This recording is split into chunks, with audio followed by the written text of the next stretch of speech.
All right, the suspension is in. Sexy good time, sexy good time.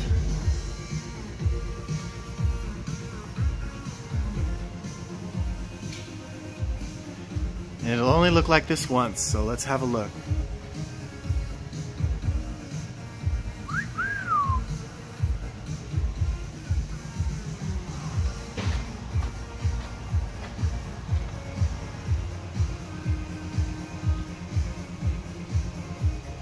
For posterity.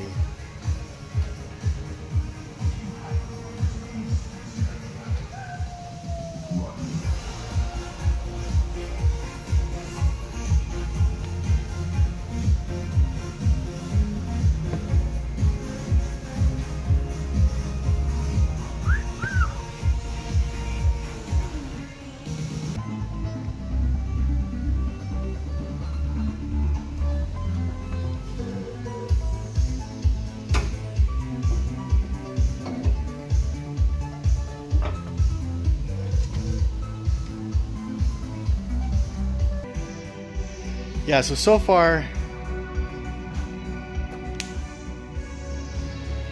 it doesn't look like it dropped more than about 10 millimeters, but it should settle down. Why does it look sexier than it did before, though? It does. I don't know. So Stefan's here, the owner. What can you tell us about the suspension? About the suspension. And don't die.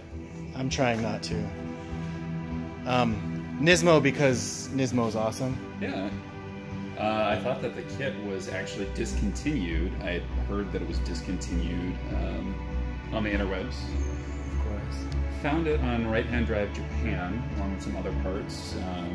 Bought the steering wheel, steering hub, the good work spell shit. None of that energy knockoff crap. But pretty straightforward. I mean, just minor mods. And where'd you buy this car? I bought it from Right Hand Drive Specialties down in Kent. Really good group of guys. Have a lot of inventory coming through. Definitely would recommend them. Really straightforward, good to deal with.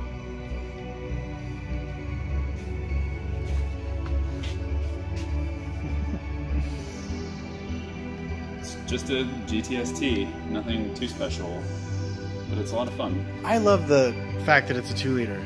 Like, it must be such a robust engine with such a small displacement, right? Yeah. And I bet it's not probably the width of the cylinder. It's pretty impressive. Or it's not the length. It's got to be the width of the. For, you know, an early 90s motor, right? Like the RB20 was rated at 212 horsepower. Right. So And getting about 195 foot-pounds of torque. Right? Yeah, 106 horsepower a liter in the early 90s is really pretty good. Yeah, and I looked at the specs, the cam specs of this motor, and then like the cam specs of an Integra Type R, you know, because it has VTEC in it. Yeah. And it's actually not. It's definitely different, but it wasn't as significantly different as I thought it would be for the performance that you get out of a 4-cylinder, Right. 1.8 liter. Yeah. I thought the cams would be more aggressive. Mm-hmm. They are substantially more aggressive than the cams that are in this thing, but it's the turbo, you know, that makes all the difference. So let's go drive it. Let's do that. Do some driving impressions and see how this fresh suspension feels. The freshest of the fresh. Looking forward to it. Let's do it. All right, so 2 6'3+ guys are in a early 90s Skyline. Clearly built for us. How comfortable are you there? You look good. Thank you. You look great. You look good too. Thank you. I feel great. Yeah, with this steering wheel, it really helps the knee action here. But let's hear it start up. Oh, I should actually. I want to record what the exhaust sounds like. But here's from in the car.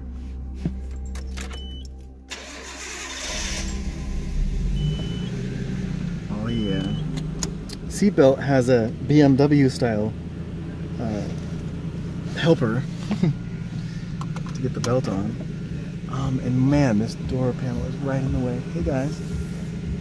I might actually want to get my other microphone if the window is going to be down, because otherwise it'll just make a bunch of blowy sounds. Let me do that real quick. Right quick. All right, let's see what this puppy's got.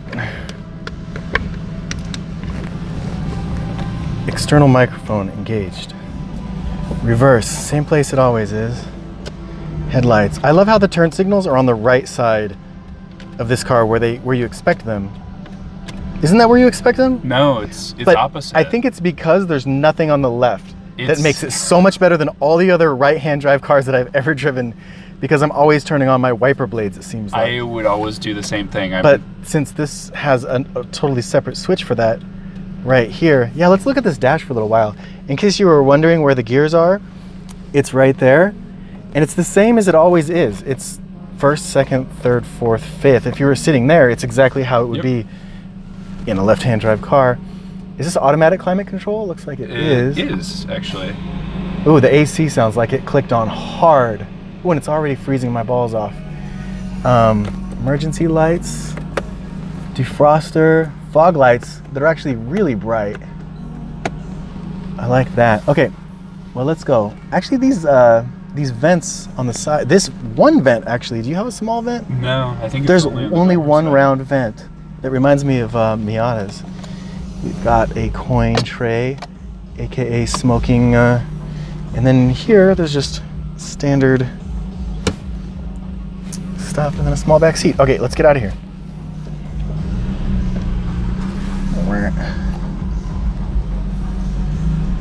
Lots of visibility, which is what you would expect from this era car. All right, rear view mirrors are important. This is a little loose. You might want to figure something out there. All right.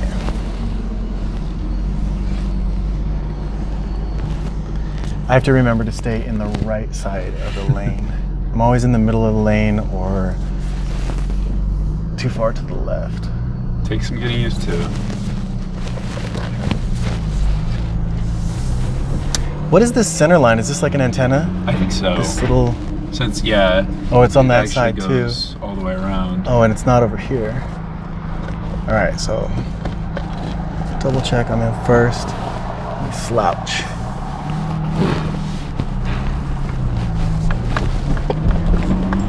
I guess we should let it warm up a bit. Just wants to go. So let's see when boost comes on. So we're in third, let's go down to 25. Or lower, let's go down to 22. Give it some gas.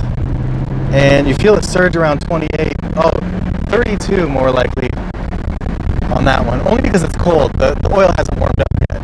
That's why the turbo hasn't spooled.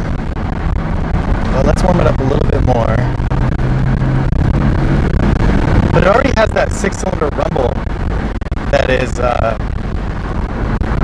you find in like M3s, straight sixes of most types, but it's only 2 liters. I love that.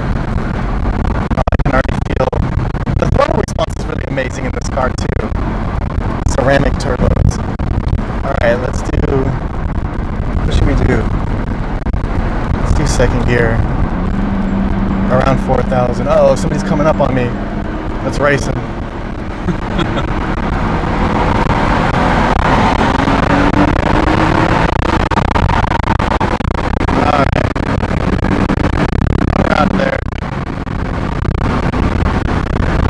The suspension, how does that feel? Much better. Very responsive.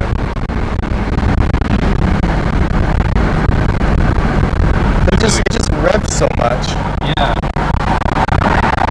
I think it has a really pretty short stroke, if I remember correctly, so it is a fairly ready engine. And it's long gear ratios. Like, what was that? That was like, we're at third, going 100 kilometers, and we're at 448. Man, the pedal on this thing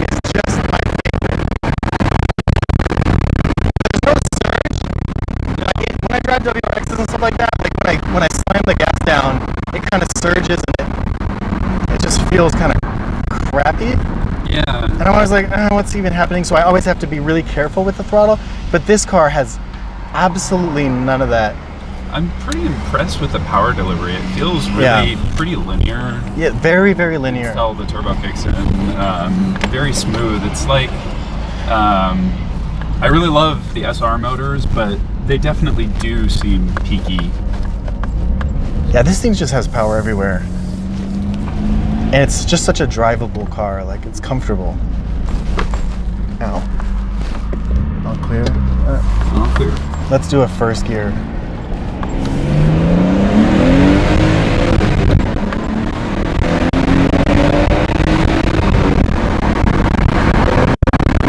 Third gear is where it really shines.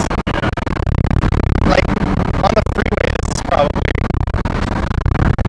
an extremely fun car. Yeah, I mean, I get it. 100 more horsepower would be fantastic. 100 more foot-pounds of torque would be like amazing. Yeah. But for just like sneaking around town, enjoying yourself, like this is fourth gear. It's just all the time power. It doesn't quite have the like drive me harder, drive me harder. And that's what I'm saying, like it's more of a comfortable car that'll do everything that you ask for, make you feel special when you want to feel special, but then you can just not think about the car for a lot of the times too, and enjoy yourself. I mean, it's a very, very different car than a GTR. Yeah. It's for better and for worse. Right, for better and for worse, totally agree. It's not trying to be a GTR, though. I think a lot of people just always compare the two, but it really is.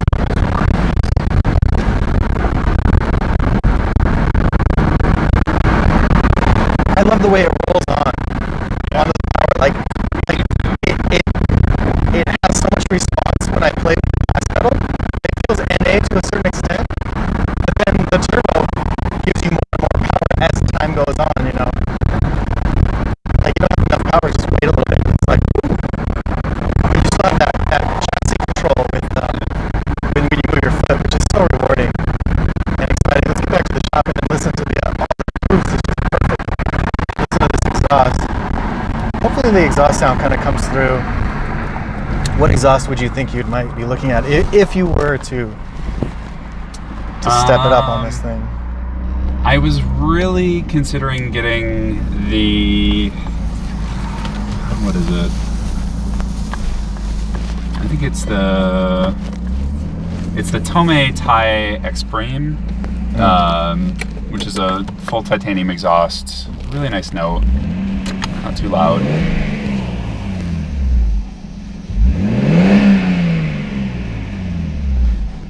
I wouldn't touch it. Like, I like it a lot. I mean, of course, if it's louder, it's more exciting, but on a day-to-day basis, this little rumble is just...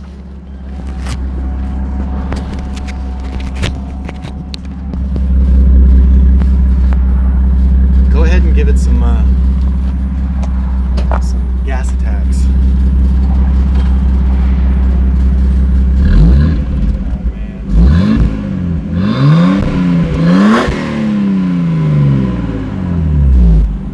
It's like perfect.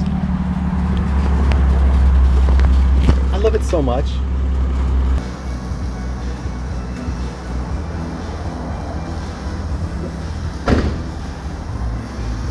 Let's remeasure the ride heights now that we've shaken it down.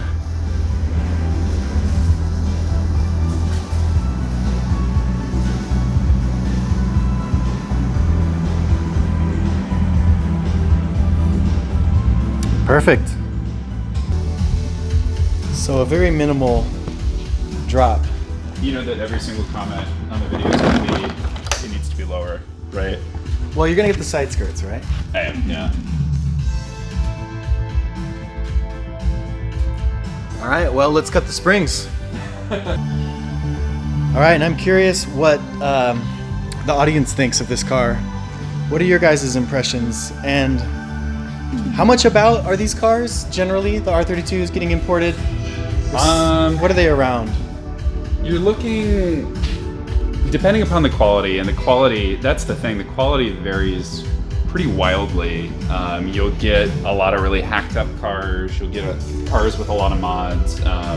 The thing I liked about this car, aside from all the recent work that was done, is that it was completely bone stock except for a very crazy period correct Kenwood audio system that we unfortunately had to remove.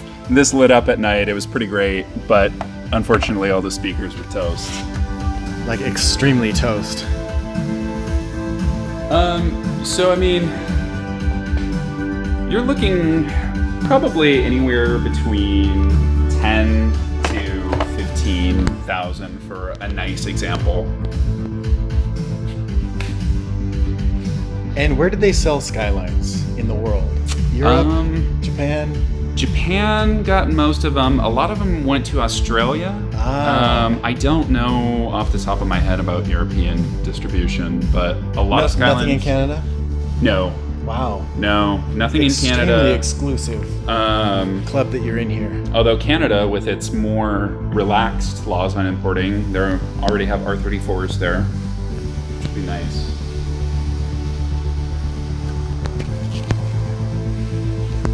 All right, so leave a comment, thumbs it up if you have thumbs, and I'll catch you guys in the next video. Peace.